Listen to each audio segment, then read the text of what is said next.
Вот сегодня уже какой четвертый день, да, вот очень напряженно, как каждый день очень напряженно. Вчера была длительная поездка, вернулись уже почти в ночи, можно сказать, в темноте ехали. Вот. И сегодня с утра уже опять граждане, с гражданами идем в ведомство. Сегодня общались, напротив у нас жилинспекция, и мы туда уже не один год ходим и выясняем, и какая очередность у людей. Люди даже, вот сегодня приходила бабушка, ей 78 лет, она говорит, я знаю, что 15 лет тому назад вставала на очередь, но помогите разобраться. Вот сегодня мы с ней ходили еще с одной женщиной. Нас уже там знают, у нас уже дорога там проторена. Очень хорошо нас встречают, объясняют и жителям рассказывают, подсказывают. Это вот с утра. Потом мы поехали, у нас сегодня основная поездка была в ПГТ, поселок городского типа Каахем. Это, можно сказать, как в Москве, вот пригород Москвы. Вот есть Кызыл, столица, и есть уже вот сразу даже граница не видна, сразу он переходит, поселок городского типа Каахем. И я вот хочу представить, это у нас Денис Павлович, он муниципальный депутат как раз по этому округу.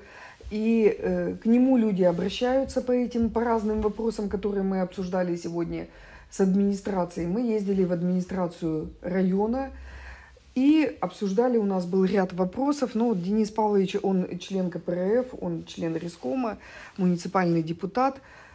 Мы тогда агитировали за него очень активно. Вот. Он сейчас расскажет, какие мы проблемы обсуждали. Первая проблема, которую мы обсуждали, связана, это прежде всего с электроснабжением, да. Есть ряд проблем, точечно, да, что у ряда жителей по различным улицам перепады напряжения, да, у кого-то, элементарно бывают и отключения. Пообщались, получается, с председателем районной администрации Овсянниковым Евгением Юрьевичем. И пришли при совместном диалоге к тому, что нужно, чтобы каждый житель, прежде всего, точечно обращался либо непосредственно в администрацию, либо к конкретному депутату по округу. И, соответственно, на основании обращений, чтобы происходила отработка вопроса. А когда это просто где-то в каких-то чатах, в каких-то комментариях пишется, не всегда исполнительная власть реагирует. Более того, непосредственно энергоснабжающая организация, да, она прежде всего в любом случае будет работать от поступившего обращения, заявления. И опять же, было подчеркнуто председателем районной администрации, что еще при каких моментах может быть скачок, что напряжение, так скажем, падать. Когда подключен котел, электрокотел, а заявленная мощность в разы ниже. Соответственно, получается, аппаратным способом подача электроэнергии снижается. Вот как-то так. Второй вопрос был связан с муниципальным унитарным предприятием поселка городского типа Каахем. Все, наверное, и жители, обратили внимание, да, что не всегда успевают что-то убирать, дороги и так далее. А проблема здесь кроется элементарно в том, что недостаточно дорожной техники. И смотрите, если бы была дорожная техника муниципального предприятия, да, допустим, надо что-то убрать, взяли, по-быстрому убрали. А сейчас это происходит, получается, через аукционы, котировочные заявки и так далее. А это весьма по времени трудозатратно. Даже более того, мне в ответе администрация Каахема сообщила то, что мы направили коммерческие предложения ряду организаций, в частности, по градировке, подсыпке дорог. А все, опять же, повторюсь, почему происходит? То, что попросту не хватает техники. Она есть, но ее мало. Вот. Будем депутатский запрос делать, как раз уже я через Государственную Думу. И вот последний вопрос у нас касался здравоохранения. Это тоже обсуждали люди, жители в чатах, да. Значит, сейчас я немножко начну. Есть районная больница, У нее есть два здания, которые уже ветхие здания. Это терапевтическое отделение и это женская консультация. И вот мы все вместе посетили, посмотрели. Действительно, конечно, здание, в общем-то, очень старое, там, 60-х годов. Требует, конечно, в общем-то, замены даже не капитального ремонта, замены. Вот. И мы туда сходили, посмотрели все это. И вечером мы, как обычно, сразу едем в ведомство. Были мы в Министерстве здравоохранения. Нас принимал министр. И мы ряд вопросов сегодня обсуждали. В общем-то, что было сказано? Что терапевтическое отделение уже в планы попадает на 2026 год. И основная задача сейчас, как нам сказал министр, необходимо районной администрации во главе там, с главным врачом больницы собрать информацию, какие должны быть помещения, оперативно ее собрать, для того, чтобы больница попала в план 2026 года. Это нужно сделать до апреля, и уже в этом году будут разыгрываться торги, и с 2026 года будет планироваться, строиться вот это терапевтическое отделение. Это своего рода там плюс и стационар. Это будет модульное здание, современное модульное здание. Мы такие больницы в городе Кызыл, мы видели. Прекрасная современная больница, теплая, светлая, чистая. И вот такое же здание планируется построить и вот в Каахеме. И следующий этап – это будет женская консультация по такому же принципу. То есть это вот ближайшие 2 года, в 2026 году планируют уже после терапевтического отделения и женскую консультацию. Участок земельный выделен администрации, и, скорее всего, вот и терапевтическое отделение, и женская консультация все будут поблизости на одном земельном участке. Сейчас, конечно, не очень удобно, все немножко разрознено, не в одном здании. Ну, в общем-то, по крайней мере, пока вот такие планы есть уже по новому строительству. Еще мы уже вам тоже, наверное, рассказывали, что здесь есть такое предприятие, где работают слепые, люди незрячие, которые состоят в обществе слепых.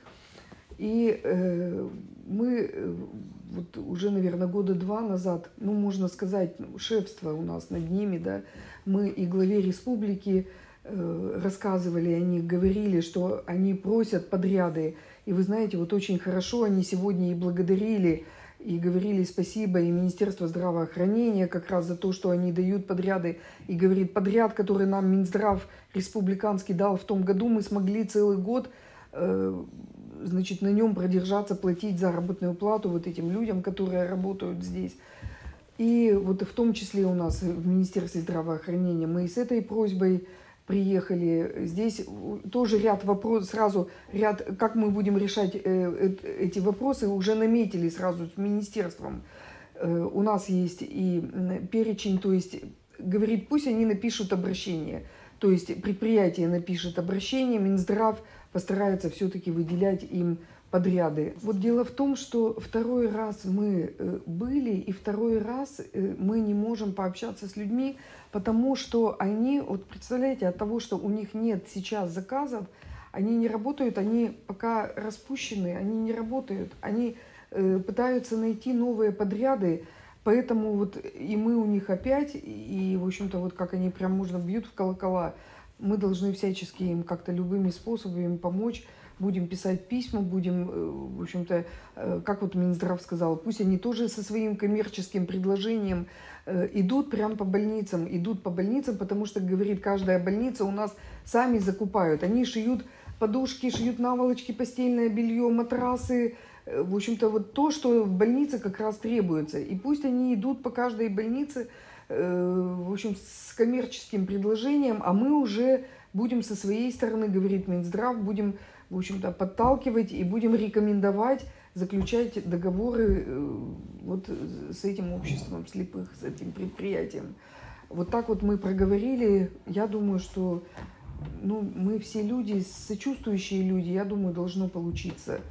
Поездка, она рабочая, да, конечно, если бы это был такой туристический тур, В общем-то, здесь, ну, напряженная поездка, как она бывает у нас каждая. Мы в регион приезжаем, практически, можно сказать, на месте не сидим, да, и по республикам ездим, по районам ездим, с людьми встречаемся, идем сразу в ведомство. Вот уже алгоритм выработан, и мы так работаем уже не 1 год. Приезжаем домой, сразу делаем депутатские запросы. И вчера, вот я хочу сказать, что вчера у нас поездка была в Агдавурак, и там тоже уже, вот мы же уже не 1-й раз туда ездили, да, там вопрос расселения, мы встречались тоже с руководителями города Агдавурак, вопрос расселения 2 домов, аварийных домов, 2 аварийных общежитий. И вот что руководство сказало? Ждут заключения, вот мы им задавали вопрос, ждут заключения, либо это будет капитальный ремонт, и они будут, либо это будет заключение на снос этих домов. Но администрация надеется, что руководители города надеются, что все-таки будет заключение, что можно будет провести капитальный ремонт. И тогда жители будут опять переселены в эти дома. А самое главное, дорогие друзья, конечно, это очень бы хотелось, и руководство города говорит, это вернуть асбестовый комбинат, который был градообразующий. Это было уникальное предприятие. Таких в Союзе, по-моему, было одно, и его даже знали за границей. Это вот, оно использовалось для производства строительных материалов, такие длинноволоконные, вот его, в чем его достижение? Длинное волокно, из него качественные строительные материалы изготавливались. Сейчас оно пустует, хотя есть там еще вот так называемые там хвосты, есть еще как возродить это предприятие. Но вот, к сожалению, руководство говорили, что ищут инвестора, но не могут его найти, к огромному сожалению. И, конечно, это бы решило проблемы в целом трудоустройства, да, сколько бы могли открыть рабочих мест, люди бы стали работать. И вот мы обсуждали вчера такую вот социальную как раз составляющую, значит, в Тыве, и как раз руководство говорит, что если бы трудоустроили, люди бы совсем другой образ жизни вели, было бы чем заняться, в бюджете были бы деньги, могли бы какие-то культурные мероприятия проводить, какие-то центры открывать, там досуговые и так далее. В общем-то, все это вот завязано именно одно за другое, вот так вот тянется, да, отдаленный район. Ну, дорога, конечно, хорошая, мы туда смогли доехать, но, тем не менее, работы, к сожалению, вот работы нет. Мы со своей стороны проговорили, что мы можем сделать, тоже чем мы можем помочь. Наметили какие-то вот пути решения. Ну, вот такая поездка, она вроде бы и ничем и не отличается от других. Мы еще больше радует только то, что уже, знаете, вот на улице, например, на улице Кызыла уже люди стали узнавать нас. Если раньше нас никто не знал, теперь уже узнают, фотографируются. Это приятно. Мы всех приглашаем к нам в приемную нашу общественную. У нас теперь наши депутаты есть, в КПРФ есть и муниципальные депутаты, есть и 2 депутата, это в Верховном Хурале Республики Тывы. Так что, пожалуйста, дорогие друзья, дорогие избиратели, приходите. Я думаю, что мы всегда, никто не останется без внимания. Будем решать ваши проблемы. Мы рядом с вами.